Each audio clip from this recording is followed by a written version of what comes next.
Well, hello and good morning to one and all on this glorious Sunday morning. I managed to find a sheltered area alongside the church in the long grass here, and I may get some woolly company here in a moment. But anyway, I hope you're doing well, and for this morning's reflection, I just want to read from Luke 24, beginning at verse 13 on through to verse 35, and this is the account of the two men and Jesus along the road to Emmaus. Now that same day, two of them were going to a village called Emmaus, about 7 miles from Jerusalem. They were talking with each other about everything that had happened, and as they talked and discussed these things with each other, Jesus himself came up and walked along with them, but they were kept from recognizing him. He asked them, "What are you discussing together as you walk along?" They stood still, their faces downcast. One of them, named Cleopas, asked him, "Are you only a visitor to Jerusalem, and do you not know the things that have happened there in these days?" "What things?" he asked. "About Jesus of Nazareth," they replied. "He was a prophet, powerful in word and deed before God and all the people. The chief priests and our rulers handed him over to be sentenced to death, and they crucified him.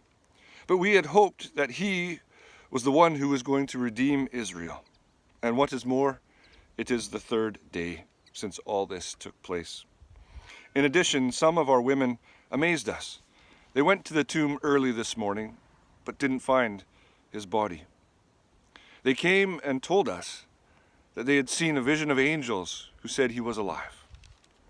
Then some of our companions went to the tomb and found it just as the women had said, but him they did not see." He said to them, "How foolish you are and how slow of heart to believe all that the prophets have spoken. Did not the Christ have to suffer these things and then enter his glory?" And beginning with Moses and all the prophets, he explained to them what was said in all the scriptures concerning himself. As they approached the village to which they were going, Jesus acted as if he were going farther. But they urged him strongly, "Stay with us, for it is nearly evening. The day is almost over." So he went in to stay with them. And when he was at the table with them, he took bread, gave thanks, broke it, and began to give it to them. Then their eyes were opened, and they recognized him, and he disappeared from their sight. They asked each other, "Were not our hearts burning within us while he talked with us on the road and opened the scriptures to us?" They got up and returned at once to Jerusalem.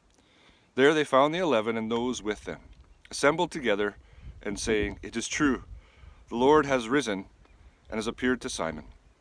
Then the two told what had happened on the way and how Jesus was recognized by them when he broke bread. May the Lord bless his word to us today. But it's a familiar account perhaps to many of us. These two believers are leaving Jerusalem after the events of the Passover and the crucifixion and that first Easter, the death, and now they're coming to realize the resurrection has taken place, and the confusion and everything that probably just sort of greeted them with every turn. They would have been dismayed at all that had taken place. Perhaps their hearts were heavy and confused, but they were honest as they traveled along the road with one another and also with Jesus. And as they encounter this other traveler, they share with him their thoughts. They shared what they knew, they shared what they had hoped for, and they were just completely laid bare before him. And Jesus himself then began to teach them and open the scriptures as our passage tells us. But to Jesus, to a stranger at that point, they offered themselves and offered what they had. And in the process, they encountered Jesus, and he ministered to them, and in doing so, through his encounter came transformation and elation, causing them to run back into the city after their long journey already with excitement to pass on the good news that they had. Now perhaps you maybe feel like the travelers at the outset of their journey. The current circumstances are having an adverse and negative effect upon you. Understandable. It's okay. We've had some hard days in the manse as well, in close proximity to one another with the restrictions. there's a possibility for tension. There's a possibility to get a bit downhearted, and that's just part of this whole process. If you're experiencing that, I think you're just like the rest of us. You're not alone. But may I also encourage you in these times to share with one another. Be open and honest when you have maybe your video chats or your phone calls or your chats over the fence. Open up to one another, and also with the Lord. There's something holy and right about just an honesty before one another. Because Jesus, he meets us on the road, in and amongst the heaviness, in and amongst the joy, whatever season we find ourselves in, Jesus is there beside us. And wherever we may be along that journey, that stage, he's there. And so today, can I encourage you to allow him, to invite him, to speak to those areas of our greatest concerns. Whether we were regular church goers or whether it's been years since we last darkened the doorstep, that doesn't really matter. What really matters today is that we encounter a living and a resurrected Christ and Savior. And we know that he's there for us. And so, be open and honest. As I've mentioned before, we've got a bit of time.